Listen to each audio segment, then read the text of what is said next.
ए SSS का कौन सा क्वेश्चन किया हमने? एक भी नहीं किया। Good evening all, welcome to Learners Academy. So exercise number 7.1 congruence rules of triangles. जो 5 कॉन्ग्रुएंस रूल्स हमने इंट्रोड्यूस किए उसमें 4 क्वेश्चंस हमने किए हैं और 2 या 3 कॉन्ग्रुएंस रूल्स अभी तक उसमें डिस्कस हुए। सारे तो नहीं हो पाए, एसएसएस नहीं हुआ है। एसएएस हुआ है शायद पहले क्वेश्चन में, और फिर एएसए हुआ है और एएएस हुआ है। ये 3 कॉन्ग्रुएंस रूल डिस्कस हुए हैं। एसएसएस नहीं हो पाया और आरएचएस नहीं हो पाया अभी तक। देखते हैं अगले क्वेश्चंस में वो भी आ जाएगा। ये देखो 90 डिग्री दिखते ही मुझे लग रहा है कि आरएचएस भी आ गया। चलो देखेंगे। एनीवेज क्वेश्चन रीड करें। Line L is the bisector of an angle A. देखो टुकड़ों में पढ़ा करो, पहले तो फिगर बनाओ। बना लिया सबने? अच्छा, जब तक मैं लेक्चर दे रहा था तब तक कुछ तो कर ही लिया। चलो वही गनीमत है। Line L is the bisector of an angle A. Angle ए का बाइसेक्टर है लाइन एल। सो एक एक करके टुकड़ों में पढ़ेंगे हम क्वेश्चन को। एंगल ए कहां है? ये एंगल ए है। अब एंगल ए में देखो, एंगल ए मतलब वर्टेक्स ए पे कितने एंगल बन रहे हैं बताओ? 3 बन रहे हैं।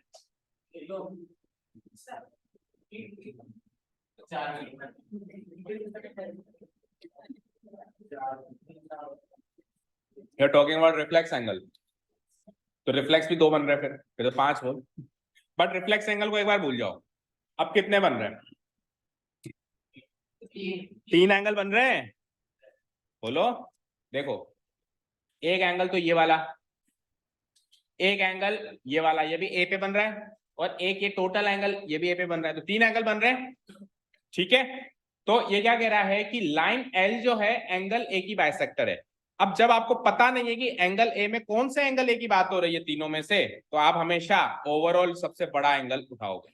जब कुछ नहीं गिवन है, आप ये नहीं कहोगे कि सर मैं तो ये वाला एंगल ए का बाइसेक्टर बनाऊंगा। नहीं, उसने कुछ कहा नहीं ना, तो आप ओवरऑल एंगल ए लोगे। ओवरऑल एंगल ए ये वाला है क्यू ए पी, ये ओवरऑल एंगल ए है। समझ गए? इस एंगल का बाइसेक्टर बनाना है। क्या बनाना है? क्या होता है बाइसेक्टर?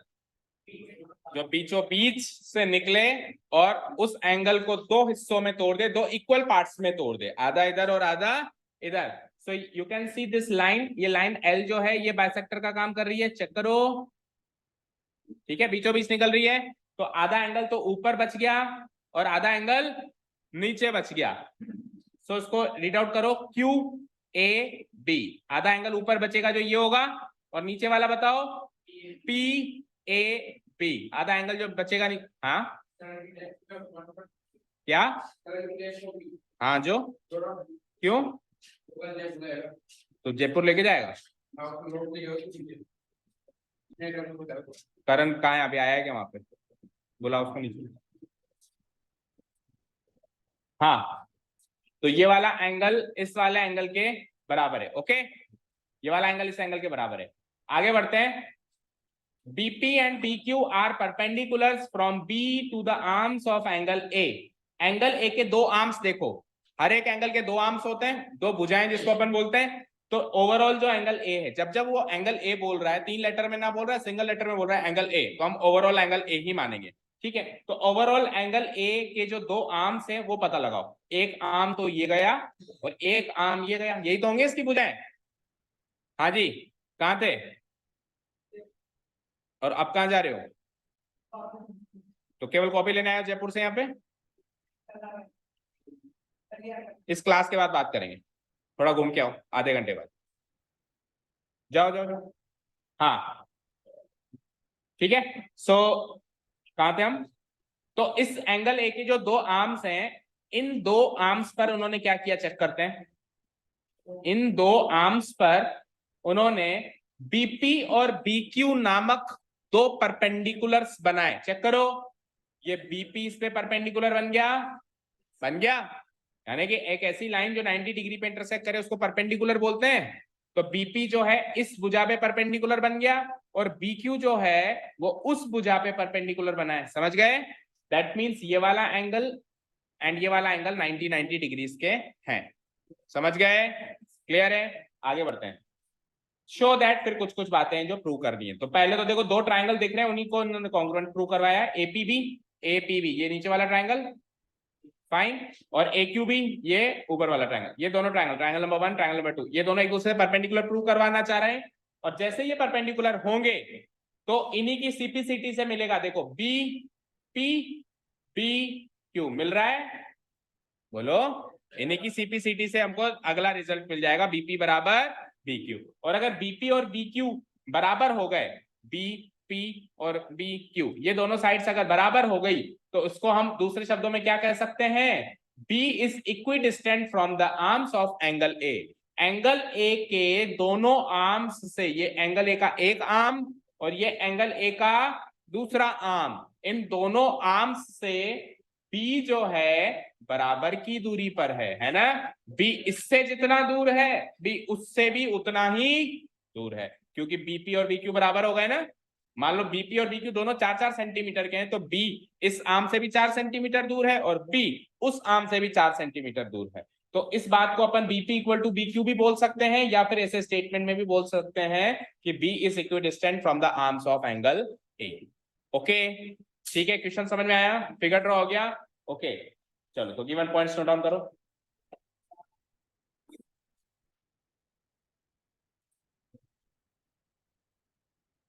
चलो अपन अब ये प्रूव तो कर देंगे, प्रूव करना ज्यादा मुश्किल काम नहीं है इस क्वेश्चन को प्रूव करना, पर यहां से एक मॉरल लेके चलते हैं, मतलब इस एक नई सीख लेके चलते हैं इस क्वेश्चन से, कि जब भी कोई एंगल बना हुआ हो, कोई भी एंगल बना हुआ है, बना हुआ है, इसकी दोनों आर्म्स दिख रही हैं आपको, एक आर्म ये एक आर्म ये, इस एंगल के बीचों बीच अगर हमने एक बाइसेक्टर बनाया, बीचों बीच बाइसेक्टर बना दिया जो इसको दो पार्ट्स में तोड़ रहा है,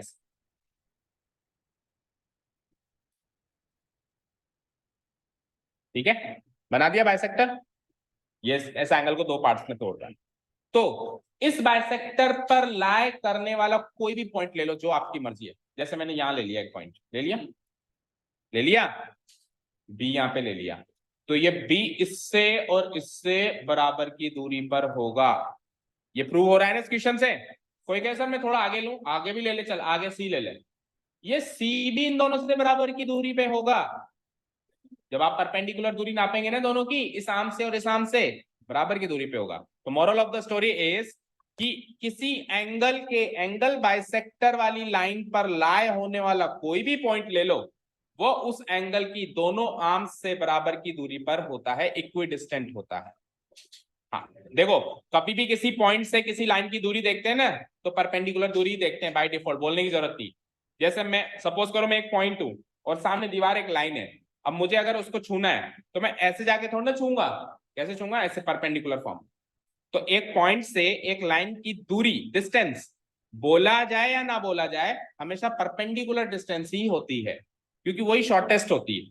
ओके, तो अभी जैसे ये सी पॉइंट है और ये जो आर्म है ये लाइन है, तो सी पॉइंट से इस लाइन की दूरी, चाहे वो कहे या ना कहे, मैं परपेंडिकुलर डिस्टेंस देखूंगा, तो इससे इसकी परपेंडिकुलर डिस्टेंस और इससे इसकी परपेंडिकुलर डिस्टेंस हमेशा क्या होगी, बराबर होगी। और थोड़ा सपोज करो मैंने पास में ले लिया, यहाँ पे ई ले लिया, ये भी दोनों से बराबर की दूरी पे है, ये परपेंडिकुलर दूरी, ये परपेंडिकुलर दूरी बराबर होगी। इस एंगल बाइसेक्टर पे कहीं पर भी कोई पॉइंट ले लो, वो इस एंगल की दोनों आर्म्स से बराबर की दूरी पर पाया जाएगा।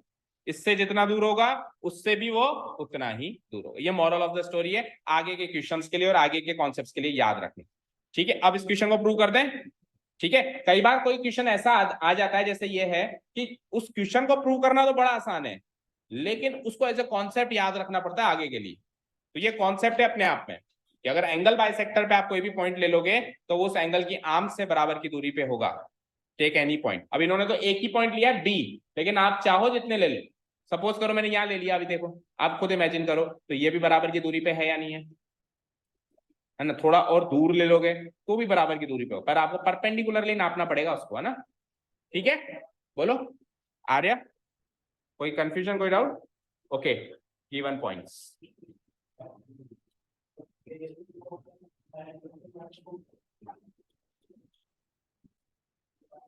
सो पहला गिवन पॉइंट है कि L is the angle bisector of angle A, line L is the angle bisector of angle A. दूसरा पॉइंट, बीपी और बीक्यू परपेंडिकुलर है ना लाइन एल के, BP and BQ are perpendicular from B to the arms of angle है, तो BP perpendicular to line L, ये दूसरा point, and third point is BQ is also perpendicular to line L। Class 12th आपका time हो गया है, हो गया पेपर तो दे दो, उसका वेट कर रहे हो, बोलो जल्दी करो। BP is perpendicular to line L and BQ is also perpendicular to line L। Okay, तीन ही गिवन पॉइंट्स हैं, दैट्स इट। इसके अलावा कोई गिवन पॉइंट है क्या, चेक करो ना। टू प्रूव में आप ये दोनों पॉइंट्स लिख लो, मैं नहीं लिख रहा हूं, आप लिख लो। टू प्रूव में आप ये दोनों पॉइंट्स लिख लो जो आपके क्वेश्चन में गिवन है, 1 नंबर 2 नंबर लगा के, ये और ये।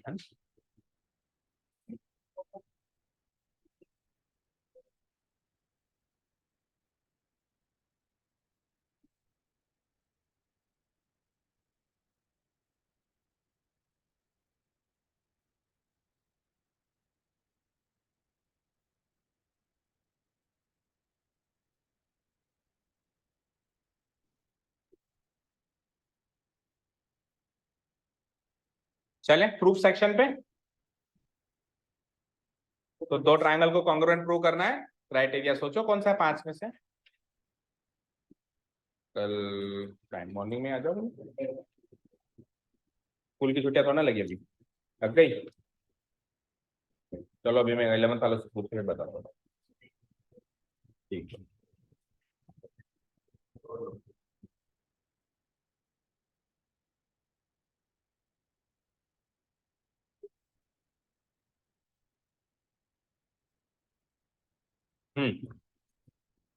तो टू प्रूव में लिख दिए दोनों points. Let's start the proof section.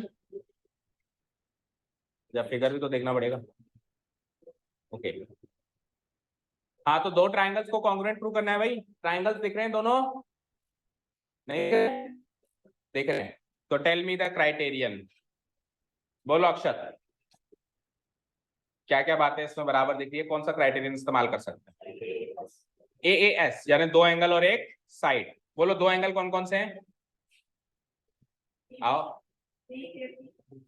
BAP ये वाला, और दूसरा इसके बराबर कौन होगा, ऊपर वाला, ठीक है। सही है, क्योंकि ये एंगल गिवन है ना, इक्वल है, एंगल बाइसेक्टर है ना ये, तो एंगल बाइसेक्टर है तो ये दो एंगल इक्वल होंगे अगल बगल के, और एक एंगल 90-90 मिल गया दोनों को, ठीक है। और एक साइड और चाहिए मुझे,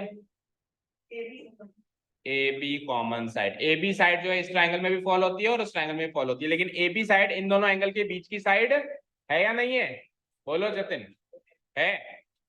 अब जतिन खड़ा हो, बैठो। कौन कौन सा एंगल लेगा तो इस ट्रायंगल में बता, कौन कौन सा एंगल लेगा। एक ट्रायंगल की बात करते हैं, APB, कहां कहां पे एंगल लेगा तू, जो इक्वल लेगा उसके।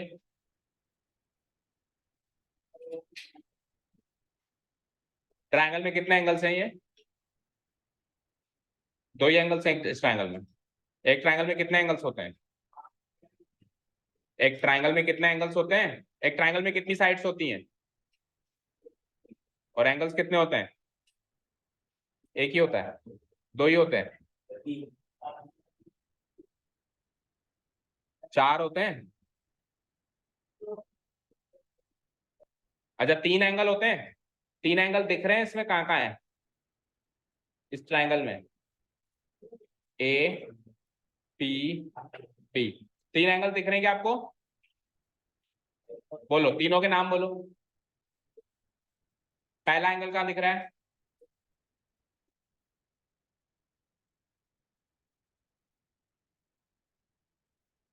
पहला एंगल नहीं दिख रहा इस ट्रायंगल में कहीं पर भी, कोई भी एक एंगल नहीं दिख रहा।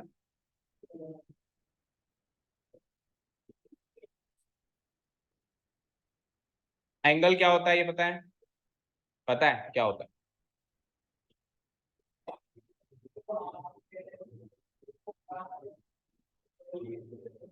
बताओ हार्दिक, पहला एंगल कौन सा होगा इसमें, एक बता, एक कोई भी एक बता, फिर बाकी दो बता। ये वाला, इसका नाम बोल, इसका नाम ABP है, सर आपको बताया ना, इसका नाम बता, इस एंगल का नाम बता।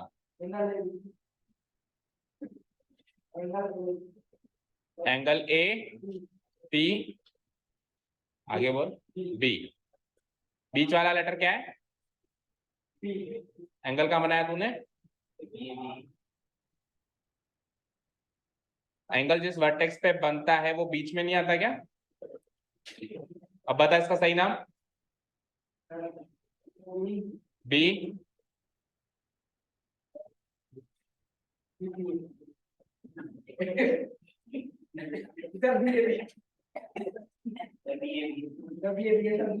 ये ए पे बनता हुआ नहीं दिख रहा तेरे को एंगल? क्या है इसका नाम? B A P. अब बाकी के दो एंगल्स के नाम बता सकते हो आप? बता सकते हो, बैठो। बताओ बाकी के दो एंगल्स के नाम बताओ। एंगल ए पी बी, और तीसरा एंगल का नाम? Angle A B P. एक तो आपने ए पे बना दिया, एक बी पे बना दिया, एक बी पे बना दिया, ठीक है। अब इन तीन एंगल्स में से दो एंगल्स हमको लेने हैं जो कि उस ट्राइंगल में भी आ रहे हैं और बराबर है।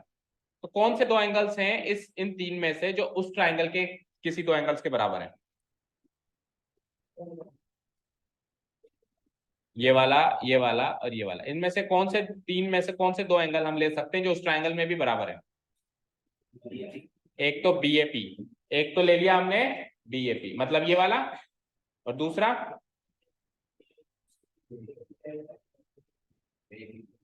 A B P. ये किसके बराबर है? अच्छा, ये किसके बराबर था? बी ए पी किसके बराबर था? पहला एंगल जो लिया उस ट्राइंगल में किस एंगल के बराबर है? Q A B. क्यों बराबर है वो भी बताते जाओ। क्योंकि ये एंगल बाइसेक्टर है और ये एंगल को दो पार्ट्स पे तोड़ता हुआ जा रहा है, इसलिए ये और ये बराबर है। अच्छा, चलो ठीक है। अब जो आपने ये वाला एंगल बताया, ये किस एंगल के बराबर है? ये आपने बताया ना अभी, ये उस ट्रायंगल में किस एंगल के बराबर है?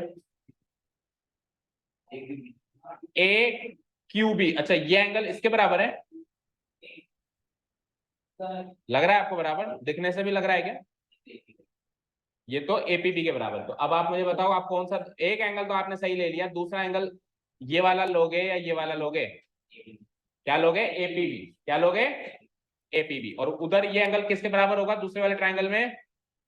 ए क्यू ए बी। ये वाला किसके बराबर होगा? ए क्यू बी, ये इसके बराबर होगा, ठीक है। तो इस ट्रायंगल में आपने डिसाइड कर लिए ये दो एंगल हैं। अब इन दो एंगल से बनने वाली साइड कौन सी है? इस एंगल और इस एंगल से इस ट्रायंगल में कौन सी साइड है जो इंक्लूड हो रही है? ये एंगल कौन से वर्टेक्स पे बना है? ये एंगल कौन से वर्टेक्स पे बना है? तो ए और पी से जो लाइन सेगमेंट बनेगी उसको क्या कहेंगे? एपी। क्या कहेंगे? एपी। जबकि हम साइड कौन सी ले रहे हैं जो बराबर है? A B.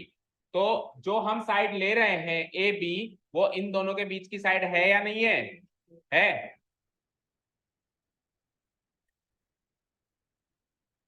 समझ नहीं आ रहा बिल्कुल भी? हमने कौन कौन सा एंगल लिए? एंगल ए और एंगल पी, इस ट्रायंगल में। तो उनके बीच की साइड कौन सी है? कौन सी है बोल? ए और पी के बीच की साइड कौन सी है? एपी है ना। और हमने अभी साइड कौन सी ली थी कॉमन साइड? एपी। तो वो एपी इसके बीच की साइड है क्या? ए और पी की? ए और पी की बीच की साइड कौन सी है? एंगल ए और एंगल पी से बनने वाली उसकी इंक्लूडेड साइड कौन सी है? इस ट्राइंगल की तीन साइड्स बोलते हैं। ये ट्राइंगल है, इस ट्राइंगल में तीन एंगल्स और तीन साइड्स होती हैं। तीन एंगल तूने बोल दिया, अब तीन साइड्स बोल फटाफट फटाफट। पहली साइड बोल। ए साइड है। साइड क्या होती है? साइड क्या होती है? What is meant by side of A triangle? Triangle की साइड का मतलब क्या होता है?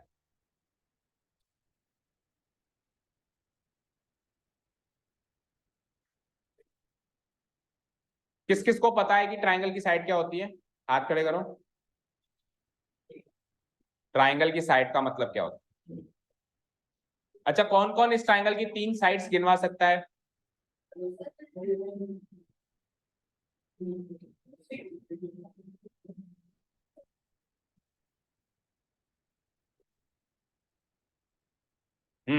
आप नहीं बता सकते तीन साइड? बताओ। तेज बोलो। एपी दूसरी साइड, हाँ तीसरी साइड, हाँ एपी तो लिखती है ना, कितनी बार लिखेगा। एक क्यू तो वो दूसरे ट्रायंगल में चली गई, मैं ये ट्रायंगल कह रहा हूँ, ये ट्रायंगल नहीं दिख रहा आपको।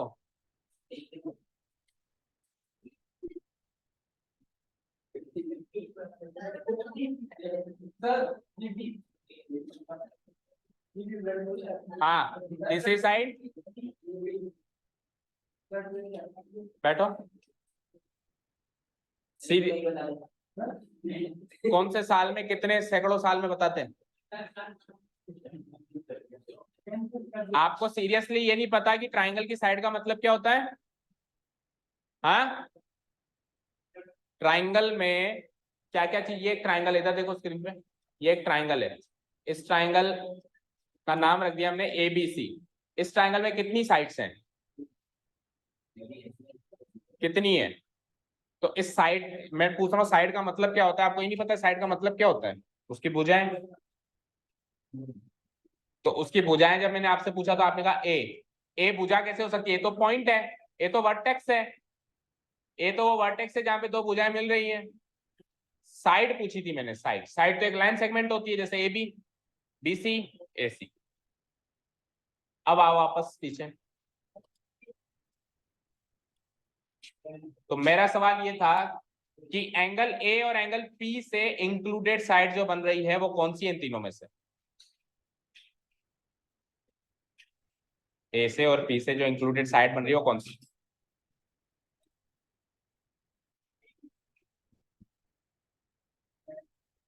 बेटा ऐसी कौन सी साइड है जिसमें ए और पी दोनों शामिल है? ए बी,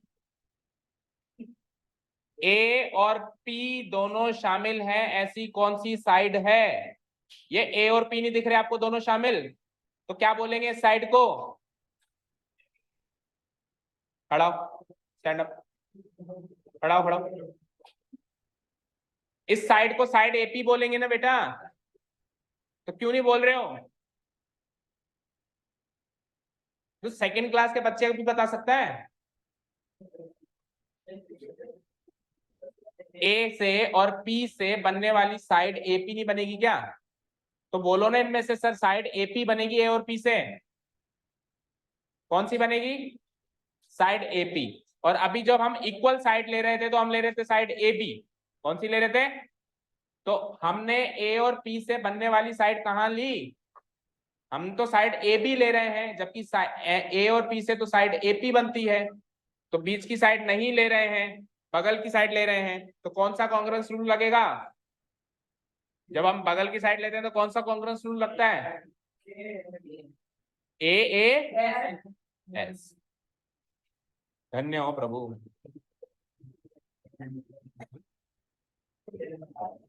सीरियसली कह रहा हूं, अगर किसी थर्ड फोर्थ क्लास के बच्चे को भी इतना डिटेल में सिखाता ना तो शायद वो भी सीख जाता। खड़े रहो। हाँ जी।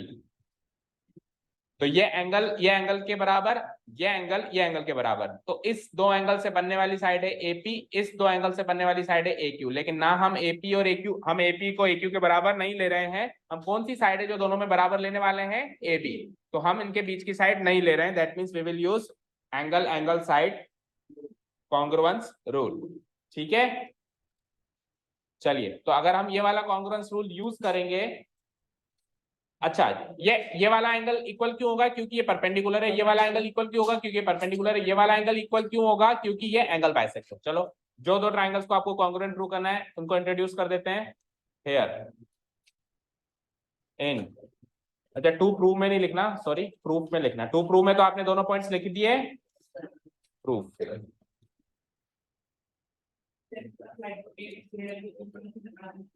हाइपोटेन्यूज कहां दे रखी है? इक्वल है।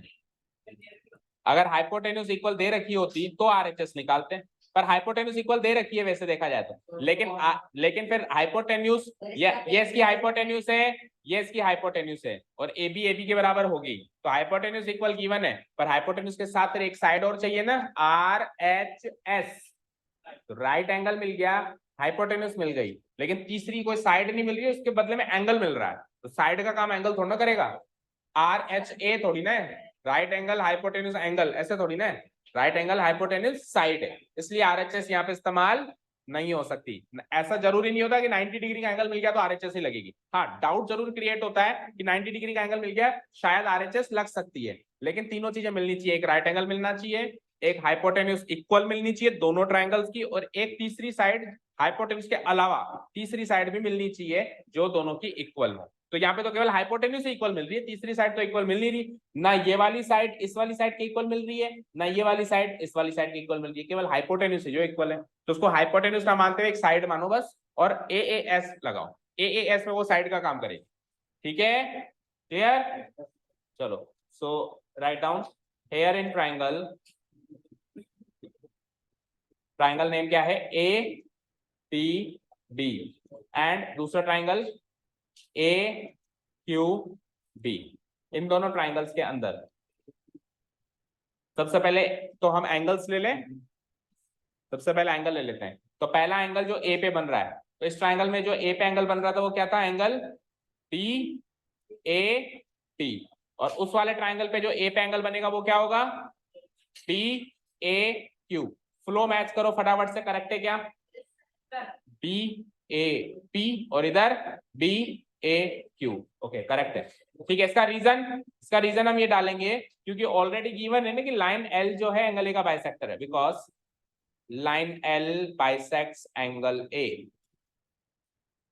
लाइन एल एंगल ए को बाइसेक्ट करती है, इसलिए ये दो टुकड़े आपस में बराबर है, दो एंगल्स के टुकड़े आपस में बराबर हैं, लेफ्ट राइट वाले, okay. And second again angle ले लूं मैं, अब 90 डिग्री वाला एंगल पकड़े, तो इस नीचे वाले ट्रायंगल में 90 डिग्री वाला एंगल जो बनेगा उसका नाम क्या होगा, B P A, angle B P A, बराबर ऊपर वाले ट्रायंगल में जो 90 डिग्री का एंगल बनेगा उसका नाम क्या होगा, बी क्यू ए होगा, बी क्यू ए, दोनों एंगल किसके बराबर, 90 डिग्री के बराबर। इसका रीजन में हम second and third point note कर सकते हैं, सेकंड एंड थर्ड पॉइंट जो हमने लिखा है ऊपर,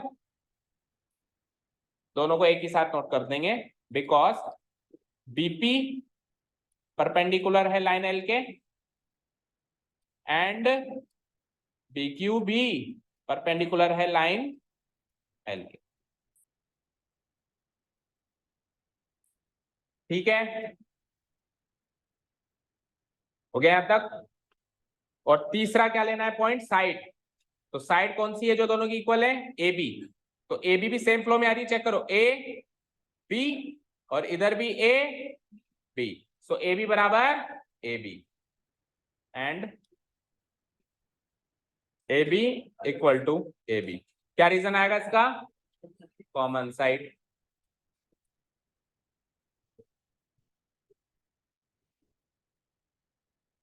ठीक है। So by using AAS congruence rule, by using AAS congruence rule, triangle APB,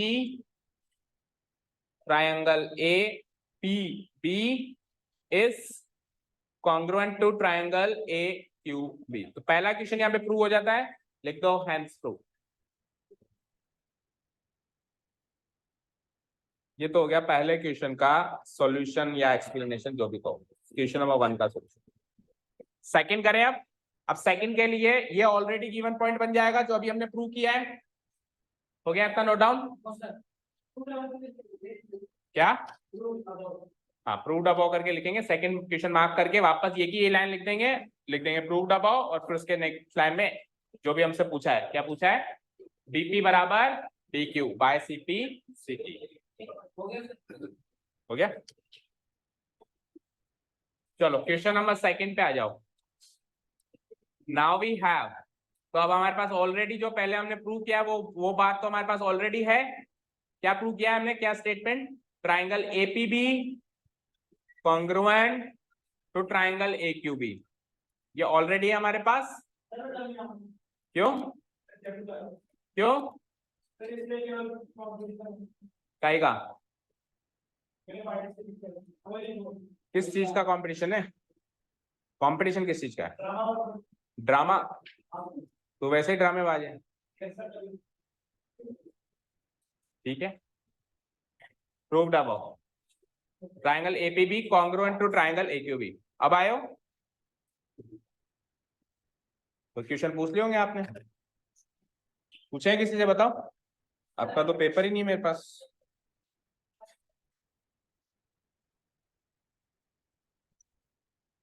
हाँ, सो ये प्रूव्ड अबव है, इम्प्लाइज इम्प्लाइज। अब यहां से देखो B P equal to B Q, यही तो चाहिए था आपको, ये तो चाहिए था, implies B P equal to D Q.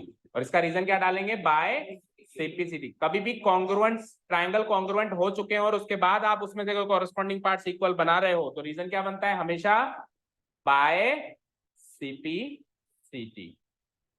और यहाँ पे भी लिख देंगे हम हेंस प्रूफ। सेकंड क्वेश्चन भी यहाँ पे प्रूव करो। डन हो गया? नोट डाउन हो गया? ओके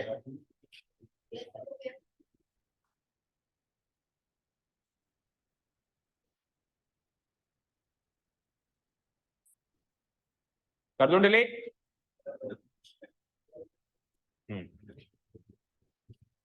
क्वेश्चन नंबर 6 का फिगर बनाओ फटाफट। बना हुआ है क्या क्वेश्चन में? बना हुआ है, बनाओ।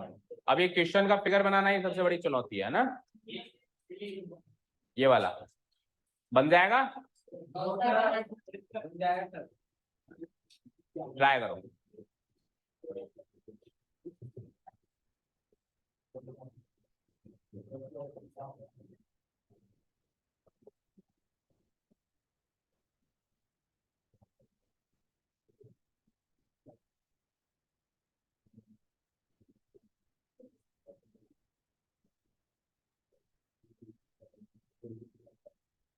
अच्छा, पहले रफ में प्रैक्टिस करेगा।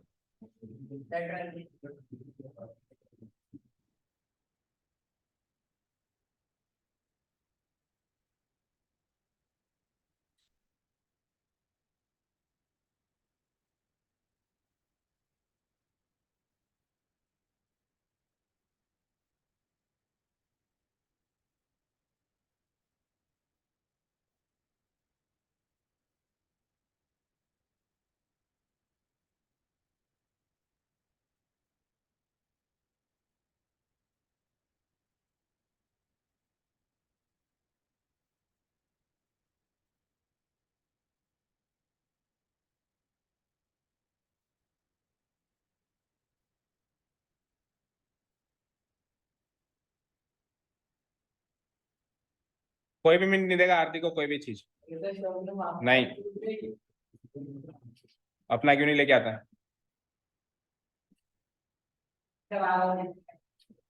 शौर्य, अपने को बात ही नहीं करनी, सुन लिया आपने? तो एक पूरे टेस्ट भुगत लिया इसका, अब तो आपको अकल ठिकाने लग जानी चाहिए। कोई भी आपसे बात करने की कोशिश करे between the class, between the test, you will say him या हर की क्लास के बाद बात करेंगे। जो भी बात करनी है क्लास के बाद करेंगे।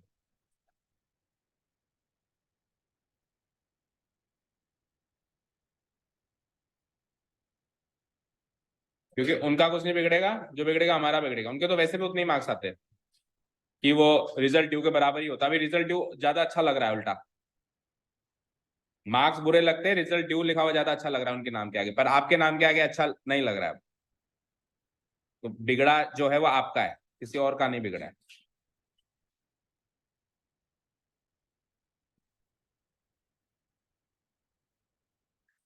चलिए, अब जिनसे फिगर नहीं बन पाया वो देखें यहाँ पे फटाफट। पहले जिनसे भी नहीं बन पाया, कैसे इस फिगर को बना सकते हैं हम क्विकली।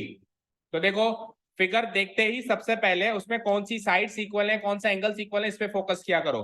सो देखो, सिंगल डैश लगा हुआ है इन दोनों पे, चेक करो, इन दोनों पे सिंगल डैश लगा हुआ है। और इधर भी गिवन है कि ए बी बराबर एडी, गिवन है क्या? इधर भी गिवन है ए बी बराबर एडी, और इधर सिंगल डैश लगा हुआ है ए बी बराबर एडी। तो यानी कि ये दोनों साइड्स बराबर बनानी है लंबाई में। ओके, सो सबसे पहला काम हम यही करेंगे कि हम ट्राइंगल एबीडी बनाएंगे। इस फिगर को बनाने के लिए सबसे बेस्ट जो स्ट्रेटेजी है, first of all draw a triangle ABD जिसके अंदर ए बी बराबर ए डी बन जाए, जिसके अंदर ए बी बराबर ए डी बन जाए। इतना काम हो गया। उसके बाद हम क्या करेंगे, इसको थोड़ा फर्दर एक्सटेंड करके एक और लाइन बना देंगे जिसका नाम हम ए सी रख देंगे। हो गया। उसके बाद क्या करेंगे, उसको जितना भी आप, ऐसा कोई जरूरी नहीं है कोई इतना खोल सकता है कोई इतना खोल सकता है, क्योंकि एंगल कितना एग्जैक्टली लेना है वो तो गिवन है नहीं ना, कि 60 डिग्री लेना है 30 डिग्री लेना है। कितना भी थोड़ा सा खोल के, मतलब स्ट्रेट नहीं जाना, ऐसे स्ट्रेट नहीं चले जाना, एक्सटेंड नहीं करना, कितना भी खोल के हमने एक लाइन बना दी जिसका नाम हमने रख दिया ए ई। लेकिन वो ए ई की लंबाई देखो, डबल डैश यहां लगा हुआ है और डबल डैश यहां लगा हुआ है, तो ए से लेके सी तक की जो लंबाई है उतनी ही ए से लेके ई तक की लंबाई होनी चाहिए। तो आप उसको खोल के जब ए ई ड्रॉ कर रहे हो तो आप उतना ही एक्सटेंड करो ई तक जितना ए सी है, अंदाजे से। ठीक है, अब आपको ई मिल गया फाइनली। अब आप ई को दोनों से कनेक्ट करो, ई को डी से भी कनेक्ट कर दो और ई को सी से भी कनेक्ट कर दो, ये आपका फिगर है। समझे क्या? बोलो बोलो, समझे कि नहीं समझे?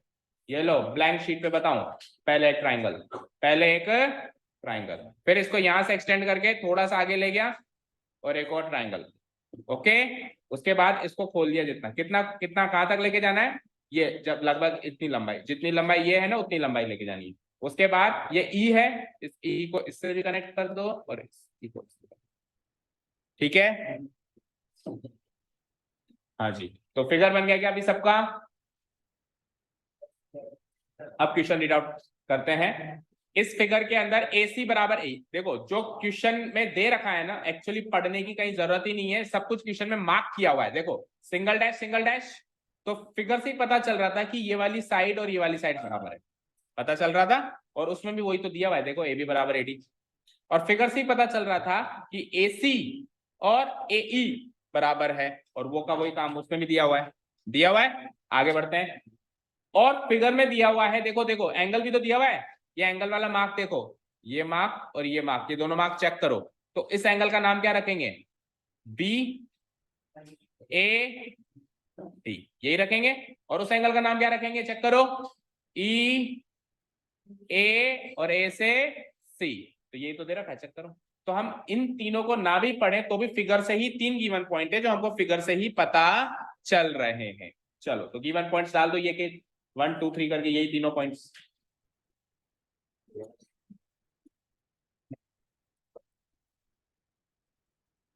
पहला गिवन पॉइंट ए सी बराबर है,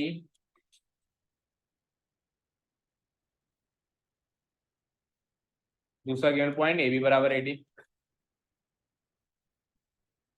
एंड तीसरा and the final is angle B A D will be equal to angle EAC.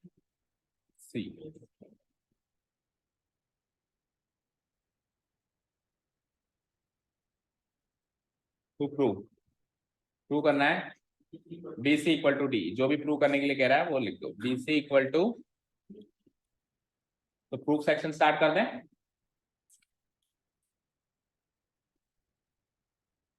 करें?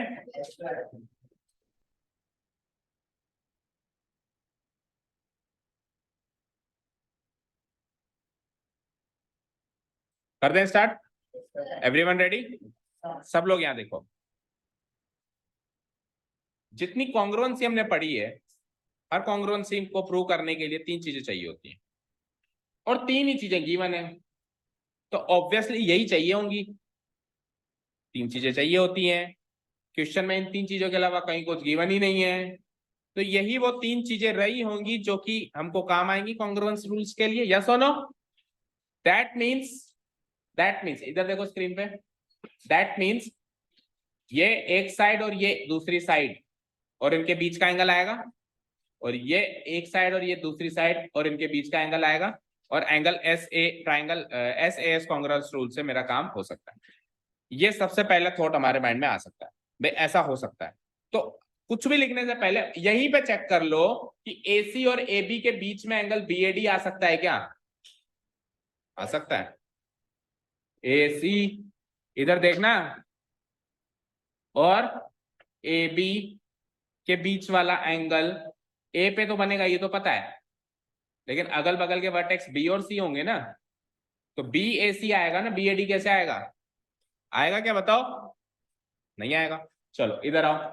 अब AE और AD के बीच का एंगल, AE और AD, ए वर्टेक्स पे बनेगा कॉमन एंगल, और ED आ रहा है अगल बगल में, E और D, तो EAD, तो एंगल EAD बनेगा इनके बीच का एंगल। इधर तो बन रहा है एंगल EAC, तो ना तो ये इनके बीच का एंगल है और ना ही ये इनके बीच का एंगल है। चाहे से आप फिगर में भी ये चीज वेरीफाई कर लो। अभी तक तो मैंने फिगर को देखा नहीं है, केवल इनके नाम को ही एनालाइज करके पता लग गया कि ये एंगल इनके बीच का इंक्लूडेड एंगल नहीं है। चलो फिगर में देखते हैं। चलो तो AC और AB के बीच का एंगल, AC और AB के बीच का एंगल चेक करना है। फिगर को थोड़ा सा हाईलाइट करते हैं। Where is AC? ये AC दिख रहा है, दिख रहा है, और AC के बाद AB, ये AB दिख रहा है, दिख रहा है क्या? इसके बीच का एंगल ये पूरा है, यस और नो? जबकि उधर जो BAD दे रखा है, जो उधर BAD एंगल दे रखा है इक्वल, वो तो केवल इतना सा है, अधूरा है, थोड़ा सा पोर्शन बच गया। बचा नहीं बचा?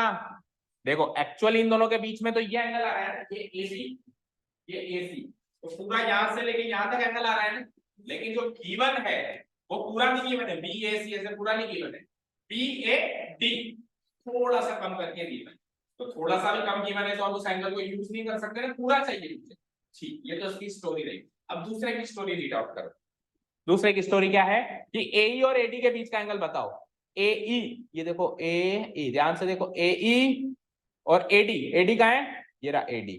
देखो ये दो ब्लैक लाइंस के बीच का एंगल कौन सा होगा? ये पूरा होगा, मानते हो? लेकिन गिवन क्या है? EAC, EAC। अगेन उसने थोड़ा सा छोड़ दिया, ये वाला ले लिया EAC। ठीक है, लेना था ये एंगल पूरा EAD, लेकिन उसने EAC, EAD पे आने की जगह EAC पे ही रहेगा, यानी ये ब्लू वाला एंगल। यानी ये जो ब्लू एंगल मैंने मार्क किया है ये तो एक्चुअली गिवन है क्वेश्चन में, और ये रेड और ब्लैक वो एंगल से जो एक्चुअली मुझे चाहिए थे, लेकिन उसने दिए नहीं, गिवन पॉइंट्स को उसने दिए नहीं। अब यहाँ पे गौर करने वाली बात ये है कि जो एंगल मुझे मिले हैं और जो एंगल मुझे चाहिए थे, उनके अंदर का गैप बराबर है। चेक करो, जितने एंगल से मैं पहले छूट गया वो एंगल, और जितने एंगल से मैं दोबारा में छूट गया वो एंगल इक्वल है या बराबर है। ये बीच की जो लीड दिख रही है, लीड, ये लीड अगर इसको और इसको दोनों को मिल जाए तो जो एंगल मुझे चाहिए वो मिल जाएगा ना। समझ गए? जैसे सपोज करो किसी को 20 रुपए चाहिए और किसी को 10 रुपए चाहिए, एक के पास 9 है, एक के पास 19 है, तो दोनों को बराबर बराबर तो चाहिए, 1 रुपया। तो एडिंग 1 टू बोथ साइड ऐसे कर सकते हैं ना भाई, इक्वेशन बना के। तो ये वाला बीच वाला एंगल अगर मैं इन दोनों एंगल्स में ऐड कर दूं, BAD में और EAC में, तो रिक्वायर्ड एंगल मिल जाएगा मुझे BAC और EAC, और एक बार एंगल मिल गया तो SAS कांग्रुएंस रूल अप्लाई। ठीक है, तो दो साइड्स तो क्लियर कट गिवन है, उससे तो मेरे को कोई दिक्कत ही नहीं है, बस एक एंगल और रेडी करना है। तो पहले उस एंगल को रेडी करते हैं, फिर ट्रायंगल्स को इंट्रोड्यूस करेंगे। करें रेडी? चलिए, तो प्रूफ सेक्शन में सबसे पहले मैं जो एंगल इक्वल गिवन है उनके बारे में लिखूंगा। हेयर कौन सा एंगल इक्वल गिवन है? BAD इक्वल टू EAC, लिखो। Here angle BAD equal to angle EAC given है ना ऑलरेडी, सामने डालो गिवन। इसको मैं डायरेक्टली यूज नहीं कर सकता, इसके साथ थोड़ा सा मॉडिफिकेशन करना पड़ेगा। ठीक है, अब इसके अंदर ये बीच वाला पतला सा एंगल ऐड कर रहे हो ना आप, कौन सा वाला? ये वाला, ये वाला DAC। क्या नाम है इस एंगल का? तो एंगल DAC, इतनी पतली सी लीर में इसको भी और इसको भी, दोनों को ऐड करूंगा ना, तो मैं क्या लिखूंगा? Adding angle DAC to both sides, adding angle DAC to both sides, इधर भी और उधर भी। करें ऐड, करें। Now adding angle DAC to both sides, angle DAC to both sides. Both sides मतलब LHS side and RHS side, दोनों side है ना। वी गेट सो LHS में भी ऐड करना है। LHS में ऑलरेडी क्या है मेरे पास? एंगल BAD, उसमें भी ऐड करो डीएससी, उसमें भी ऐड करो डीएससी, इक्वल टू आरएचएस में मेरे पास ऑलरेडी क्या है ईएसी, उसमें भी ऐड करो डीएससी। ओके, यहां तो कोई डाउट? ये हो गया नोट डाउन। भाई जो एंगल ऑलरेडी P1 से उसमें ये एंगल डीएसी दोनों साइड ऐड कर दिया, इधर भी और इधर भी, क्योंकि एक इक्वेशन में मैथमेटिकली अपन सेम वैल्यूज ऐड भी कर सकते हैं और सब्ट्रैक्ट भी कर सकते हैं। अब अपने को छोटे से बड़ा एंगल बनाना है इसलिए अपन ने ऐड किया, कल को बड़े से छोटा भी बनाना पड़ सकता है तो सब्ट्रैक्ट भी कर देंगे। नेक्स्ट चैप्टर में होगा ये काम बहुत ज्यादा, बड़े से छोटा एंगल, छोटे से एंगल बड़ा, क्वाड्रिलेटरल। ठीक है, यहां तक हो गया। अब मैं ध्यान से स्क्रीन पे आओ, एक एक एंगल को ऐड करके बता रहा हूं, इन दोनों एंगल को ऐड करके बता रहा हूं मैं, देखना किस किस को ऐड करना है। बीएडी और मैथ्स में ज्योमेट्री में केवल उन्हीं एंगल्स को ऐड कर सकते हैं जो एडजेसेंट है, जो कि एडजेसेंट मतलब सटे हुए हैं। समझ आया? ये एंगल यहां खत्म हुआ और इससे सटा हुआ एक और एंगल है जो यहीं से शुरू हो रहा है, तभी तो ऐड करके एक टोटल एंगल बन जाएगा।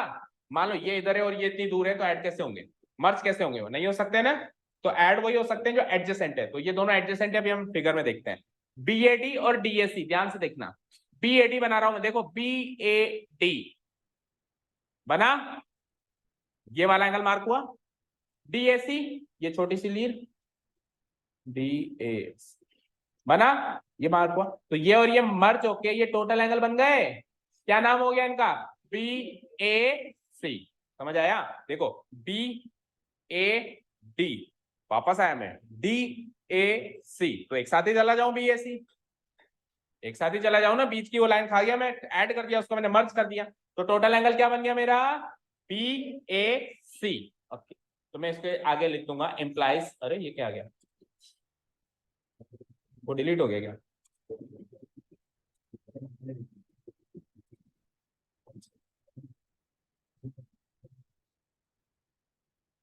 हम्म हम्म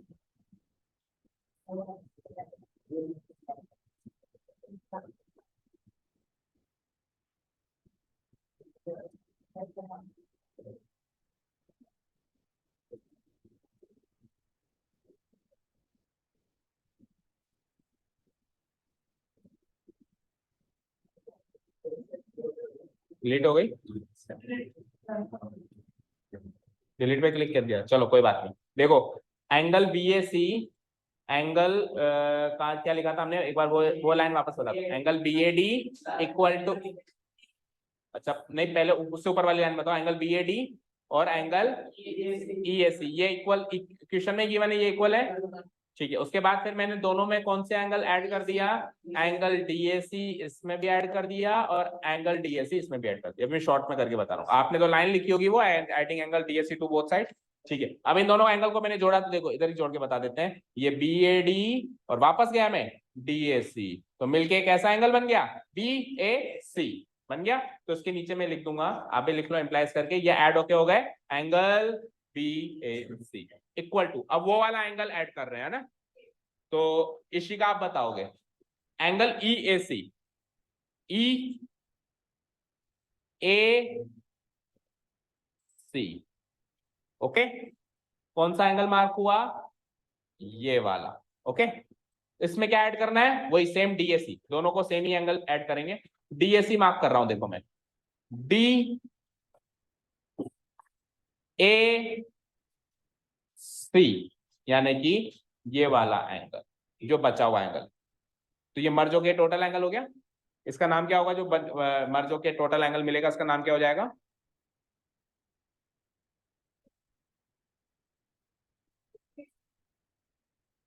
फिर से बोलो, ई ए डी, करेक्ट है क्या?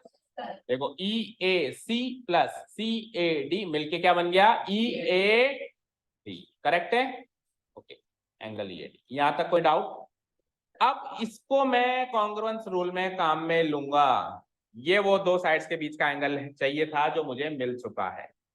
ठीक है, इतना कर दिया आपने, इसको हाईलाइट करके छोड़ दो और अब आप ट्राइंगल्स को इंट्रोड्यूस करना स्टार्ट कर दो, जिन दो ट्राइंगल्स को आप कॉन्ग्रुएंट करने वाले हो। ओके, स्टार्ट करें।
ओके एक बार मुझे लिखवाओ, angle B A C equal to क्या लिख के आए हम, angle E A D. Okay चलो, तो अब नाउ इन ट्राइंगल, अब दो ट्राइंगल्स को कॉन्ग्रुएंट प्रूव करेंगे हम।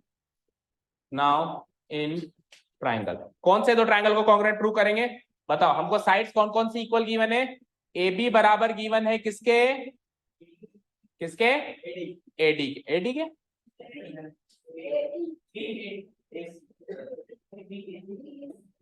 हम ट्राइंगल देखो कौन सा लेंगे, बी ए सी, ये वाला ट्राइंगल लेंगे, क्योंकि हमने एंगल कौन सा लिया है, यही तो लिया है हमने एंगल। जिस जिस जो नाम आपने एंगल का रखा है ना, वो का वही नाम आप ट्राइंगल का रख सकते हो, है ना। ट्राइंगल का नाम कभी भी समझ में नहीं आ रहा हो तो जो भी नाम आपने आखिरी एंगल का रखा है वो का वही नाम आप ट्राइंगल का भी रख सकते हो। तो ये का ये रख दो, now in triangle B A C and दूसरा ट्राइंगल ई ए डी, इन दोनों ट्राइंगल्स के अंदर पहले तो वो दो साइड्स जो एक्चुअली हमको इक्वल गिवन है क्वेश्चन के अंदर, बोलो कौन कौन सी साइड्स है वो,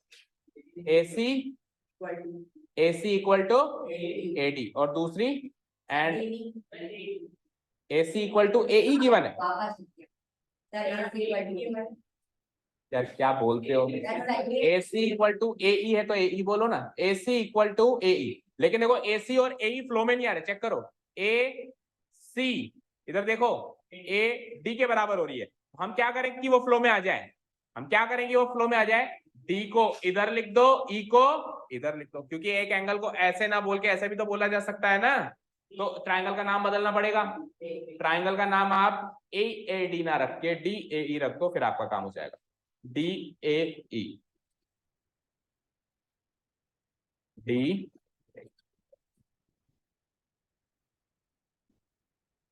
DAE, ठीक है। AC equal to AD, AC equal to AE लिखना है ना, AC इक्वल टू AE, ठीक है। दूसरा बोलो AB इक्वल टू AD, ये फ्लो में मैच हो रहा है क्या, चेक करो, AB इक्वल टू AD, ये फ्लो में मैच हो गया ना, वो तो एक मैच होगा तो बाकी सारे मैच होंगे, AB इक्वल टू AD लिख दो। ये दोनों बातें गिवन है क्वेश्चन में ऑलरेडी, सामने डाल दो गिवन, गिवन डाल दिया। और एक एंगल हाल ही में अभी अपन ऊपर प्रूव करके आए इक्वल, यस और नो, उसको लिख दो और सामने लिख देना प्रूव्ड अबव, सामने लिख देना प्रूव्ड अबव। अब सपोज करो हम इसको पहले नहीं प्रूव करके आते तो इसको इतनी सारी कैलकुलेशन इंट्रोडक्शन के बाद यहां करनी पड़ती, इसलिए हमने सारी कैलकुलेशन ऊपर कर दी एंगल्स को जोड़ने की। तो बोलो क्या लिखूंगा मैं, angle BAC equal to angle, देखो EAD मत लिखो, क्या लिखेंगे, ट्राइंगल के फ्लो में लिखेंगे एंगल DAE, एक्चुअली एक ही एंगल है ना, एंगल AED, एंगल EAD पढ़ो, EAD या DAE एक ही तो एंगल है, तो हमने जब प्रूव किया था तब हमने EAD लिखा है, कोई बात नहीं, लेकिन इस एंगल को हम DAE लिख सकते हैं, क्योंकि एंगल तो वही है ना, एंगल चेंज नहीं कर रहे ना, समझ गया ना। एंगल BAC को एंगल CBA भी बोल सकते हो, बोल सकते हो, एंगल PQR को एंगल RQP भी बोल सकते हो, तो एंगल EAD को एंगल DAE भी बोल सकते हैं। ये ऐसे लिखना इसलिए जरूरी है क्योंकि ये ट्रायंगल के फ्लो से मैच हो रहा है, वो ट्रायंगल के फ्लो से मैच नहीं हो रहा, समझ गए, ठीक है। सो इसके आगे क्या डाल देंगे, हमने ऊपर अभी अभी प्रूव किया है, प्रूव्ड अबव, तो कौन सा कॉन्ग्रुएंस रूल लगेगा बताओ, SAS, दो साइड और बीच का angle, so by using SAS congruence rule,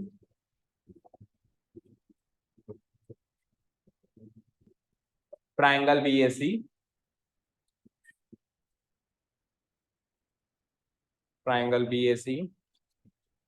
congruent triangle EAD, oh sorry DAE, लेकिन ये चीज हमको प्रूव नहीं करनी थी, हमको कुछ और प्रूव करना था, लेकिन 100% है जो भी हमको प्रूव करना था वो इसके सिंप्लिसिटी से 100% निकलने वाला है, अपने आप में कॉन्फिडेंस आ जाता है कि जो भी हमको प्रूव करना था वो इस कॉन्ग्रुएंसी से 100% निकलने वाला है। इंप्लाइज लगाओ और मुझे बताओ क्या प्रूव करना था आपको क्वेश्चन में, BC equal to D, check करो BC DE मिला कि नहीं मिला, वो हमेशा मिलेगा, ठीक है ना, जो भी उसने प्रूव करा, implies BC equal to DE by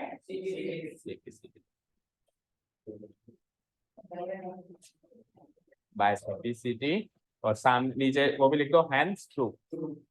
sir ने साइंस का टाइम क्या बताया? तो फिर आपका 5 बजे। ओके, छुट्टियां आपकी 11 तारीख से करेंगे। हाँ, 11 को मॉर्निंग को बुला के फिर करेंगे। फिर आप 3-4 दिन बाद में छुट्टियों पे जाओगे।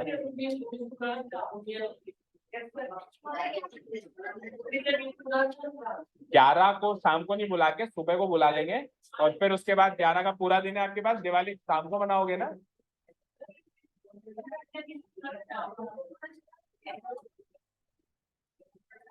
Thank you so much for listening to us. Have a nice day. Keep learning.